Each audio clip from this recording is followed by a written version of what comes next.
এইভাবে গোলা রুটি বানালে বাড়ির প্রত্যেকে খুব খুশি হয়েও খাবে এবং খুব কম সময়ের মধ্যে দেখুন গোলা রুটি তৈরি।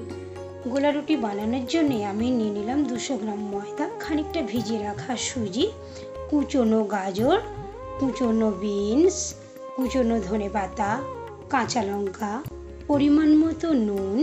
এবার নিয়ে নেব আমি পরিমাণ মতো জল দিয়ে ভালো করে এটাকে আমি মিক্স করে নেব। সুন্দর করে মিক্স করা হয়ে গেলে 2-3 মিনিট ঢাকা দিয়ে রেখে দেবো।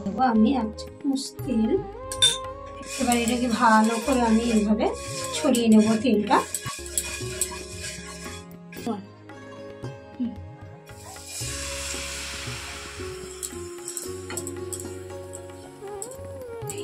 এইভাবে সুন্দর করে আমি রুটিটা বানিয়ে নেব। ঠিক এইভাবে এই দেখুন কি সুন্দর উঠে গেল। ঠিক এইভাবে সুন্দর করে আমি প্রত্যেকটা রুটি তুলে নেব। এইভাবে আবারও তেল দিয়ে দেব, এইভাবে আবার দিয়ে দেব।